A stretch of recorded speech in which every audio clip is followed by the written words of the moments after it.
your girl, Stephanie J. Sanders, and I am a relentless go-getter who wants to change the world one person at a time by providing education and resources to educators who want to be financially secure while doing what they love. You see, at age 24, my whole world was taken from me by someone else's perception. I couldn't afford heat, so I took cold showers. I couldn't afford a bed, so I slept on the floor. I worked every day of my good job, but my struggle was real. I worked 10 plus hours daily, putting all my time into my students, creating routines for shows, practicing for football games twice a week, driving 50 miles a day, until one day my past cost me everything.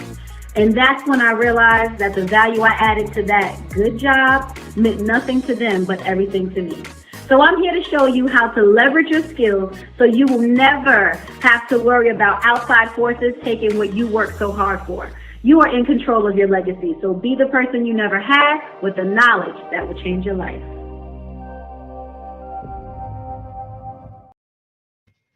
Hello, hello, hello, everyone.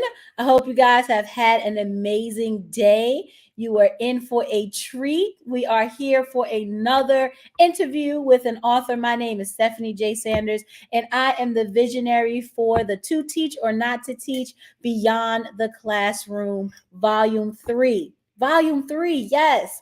And with this book, I wanted to empower teachers, especially empower teachers with a tool belt of professional options. We are more than just the classroom. We have other options. Next, I wanted to highlight our value. As you know, we wear a bunch of hats as educators, but we are valuable. And I want you guys to know and, really own that, how valuable we are. And lastly, I wanted this book to provide the value, provide advice to help you explore professions within or beyond the classroom. You could be an educator right now, but you are meant to be an event planner because you're just dope at it, right? So I wanted a book to show you your options, that you are not limited, that honestly the sky is the limit, and no other profession to be hired or to start their own business but an educator. So with that, we are here this evening to speak to an amazing co-author of mine. She lights up any room. Even though I haven't been in a room with her, over the phone, she lights me up. She is hails all the way from Akron, Ohio. We have tonight Miss Anish J. Grimes. Yay! You are muted. Hello. Hello, how are you this evening? I am doing well. I'm so excited to be with you today. I'm doing very well. Awesome. Well, let's start off by telling everyone, how long you've been in education and what do you currently do? Well, I have been in education for 24 years now. As an intervention specialist, I have taught grades 3 to 12 as an intervention specialist. In several two school districts. And then I am now currently an assistant principal or academy principal here in Ohio that we call it for grades 6 to 8. Oh, nice. So a wide range, yes. 6 to 8, that middle school age. How is that? Ooh, they keep me on my toes, as I say, every day. It's nothing. No day is the same. Every day is new. You never realize how much you learn and how much exposure you have with students and staff. So I'm starting to like middle school. I couldn't say that all the time, but I'm starting to like middle school now. That's awesome, because we definitely need more middle school. Lord knows it ain't going to be me. So Lord knows. So with that, I see that you're on the administration side. You're an assistant principal. So what are your thoughts on why teachers should go beyond the classroom like you do? I think teachers should go beyond the classroom because it just gives you more experience. A lot of times we stay in education as teachers because we're, looking for retirement. We think we're going to be there all year, our whole entire tenure of education. And we work for that. We built for that. That's what we went to school for 4 years for and beyond, especially like getting master's degrees. But then it was just like, why not expose more? Why not? Let's all just look at more avenues that we have with our educational degree. You're not just stuck in the classroom. So that's why I kind of wanted to move on and to see what else was out there for me to use my expertise in. Nice. Now, Ed, as an assistant principal, what do you see that us educators, what skills will we need to level up? Because right now, like you said, like you mentioned, we have, maybe one degree. Is this something that we have to get a master's or doctorates to have to be an administrator? I mean, to be, an assistant principal? What is required to even grow from the classroom? So definitely the experience. I had to go to school back for my master's degree. You do have to have a master's degree to be a principal in an administrative role. So I did go back to school and did that while I was working full time.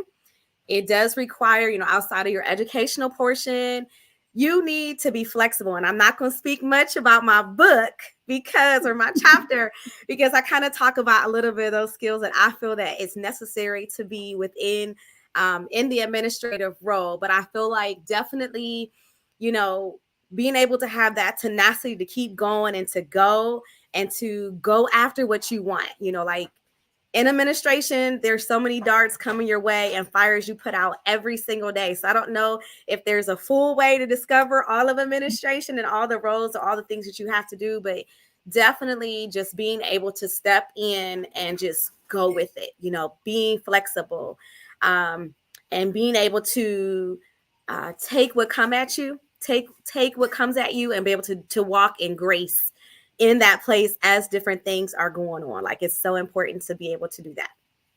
Nice. But you got to get the book. You hear that? You heard it. Get the book so you can hear more about that. So what I want to know is, you do so much now, you're in an administrative role, and I know it's a lot. Even at the teacher level, we see administrators there at every event doing things. You have to work with us, the kids, the parents. So what made you decide to write this book? Why did you join this project, and how has your experience been? It was for just an experience, something that I had on my bucket list. I'm like, you know what? I want to be an author one day. And I've learned, like, in one of my little tidbits that I put on Facebook, like, just be that person. Go do it. Just don't keep saying I'm going to, or one of these days. And so I decided to say, okay, I'm going to just do it. I'm going to go ahead and invest in this, and I'm going to show me. I'm going to be able to show and share my voice concerning life beyond the classroom, or to teach or not to teach beyond the classroom. Like, what do you do when you decide to leave? So that was my biggest thing. It's just like, you know what? I thought this was an awesome opportunity and something that I could grow from, as well as do a check mark on my bucket list. So definitely was one of the reasons why I decided to go. And then you were amazing, like, just cold. You and the team are absolutely amazing when it comes to the support and the encouragement, because sometimes you're afraid to walk out into writing a book, because as we've spoken, like, you think, okay, I got to do all of it right now. And so you guys made it so much easier for us to recognize, like, we all have the ability to write. We all have the ability to share our story, because no one's story is the same. No matter if you're in education or if you're beyond the classroom, we all have a story to tell. And why not write a book and put it in there? Hello. The best way, right? Immortalize yourself through words. And that's what I think, books do. They live forever. Books don't die. So that is awesome. I thank you for being a part of this project. Again, you do shed a lot of light. I love just speaking to you. I feel all that energy every time. She's like this all the time, y'all. It's not just an interview. Like, you feel it all the time. And I do appreciate that. Now, we had your brother on, your Greek brother on Monday. And I would be remiss if I do not mention that this young lady is a part of Zeta Phi Beta. So can you please share with us where'd you cross and all your information, please? Yes. So I am a part of the best and the finest sorority, Zeta Phi Beta Sorority Incorporated. We were established in 1920 by 5 beautiful, illustrious pearls.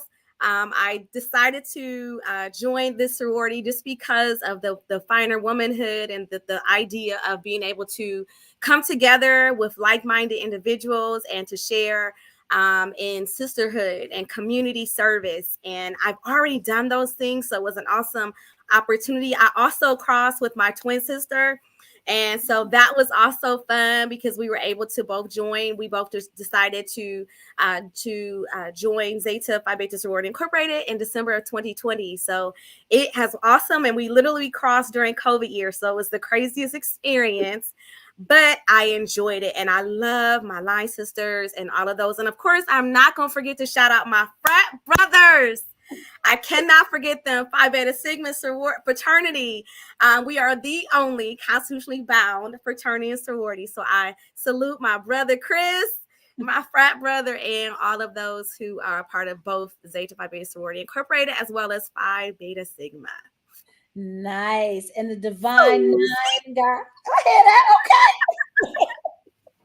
The Divine Nine is in the building. That needs to be seen. People need to know there are 9 first female and male sorority and fraternities. That is what the Divine Nine is about. It is about that sisterhood, that brotherhood, and you need to know about it. So that's why I make it a big deal, because it's not publicized enough, I don't think. And I think, for the world, we need to hear this. So what are your future endeavors? I know we have this book now, but right now, do you have anything that's going on that you want to share with us? So I definitely look forward to creating more books. I have so many thoughts and ideas to be able to share the educational journey and the voice of the educator. And also just being able to possibly look into being a part of different panels and discussions about education and the importance of educating our students as well as students with disabilities. That is my expertise, 24 years in. And so I can't speak enough about students with disabilities and being able to understand the things that they go through, as well as being able to help parents and things like that to understand how to help their children as well as other adults in dealing with special education. So that's definitely one of my endeavors or ventures I would like, let alone possibly doing some, I want to say social speaking. That's not the correct word. Motivational speaking. Like it's not social speaking. Motivational speaker, or be able to tell my story. A lot of people, we shy away from telling our story, especially in the Black and Brown communities. And so being able to share that as well through this platform, as well as with my nonprofit 503, where I have an opportunity to be able to speak to young adults 18 to 29 and encourage them and teach them some of those skills that they don't have right now. So that's definitely other things that I want to plan on doing. Now, your 503c, is that only in Ohio, or can anyone check you out on that? You gave me a trick question. I am in Ohio. I don't know really if but you can always, I'm truly still in the process of creating learning projects and different things like that to be able to disperse and to give out to others in the educational side, and holding seminars and things like that and workshops locally. Nice. So it sounds like she's local now, but she'll be coming to your area soon speaking. So with that, where can the audience find you? Where can they get in contact with you to learn more about you, buy your book, and see you on a daily basis? All righty. So you can always follow me on Instagram at AJGrimes78, or on my Facebook, it's my name, Anish Grimes. So those are the 2 platforms that you can reach me. You can always email me, anishgrimes78@gmail.com, for more information, and follow me. I also have a LinkedIn page, Anish Grimes. So I kept it really simple. It's my name, y'all. There's only one Anish Grimes that I know of. So that will be easy to find. So make sure you purchase the book. At the top, I don't know if you can see it. I know I'm pointing to it. We see Miss Anish here. presale.anishjgrimes.com. So if you have not, it's to my knowledge that she got her 30. So you may not make the cut to be in For the book. sure, let's go. But you can still purchase her book, and please go to her pre-sale link located at the top. And if you are watching us live, please put a 1. I forgot about that. Please put a 1 in the chat if you are watching us live. If you are hitting that replay, please put a 2. But also, please put a fire emoji for me wherever you are, whether you are in Facebook land, IG land. Put a fire emoji because this young lady is on fire, and we're going to see more of her. So make sure you drop her a inbox. Make sure you drop her a follow and a share and a like, and get to know this young lady. Are there any last words you would like to leave with the audience? No, let's go. Buy the book. We have some amazing authors in this project, so you are not going to miss it. It's for every educator, every person that you think needs to be reading this book, because the tools and the things that we provide are absolutely amazing. Like it's going to touch someone's life. It's going to touch somewhere in some aspect. Like I said, we are not just stuck in education. Like there's so much more and beyond. So let's go to Teach or Not to Teach Beyond the Classroom, Volume 3. I love it. Guys, thank you so much for tuning in. We will be back here tomorrow with another fabulous interviewee. So make sure you come check us out. Have an amazing evening, and we'll see you tomorrow. Bye, guys. Bye.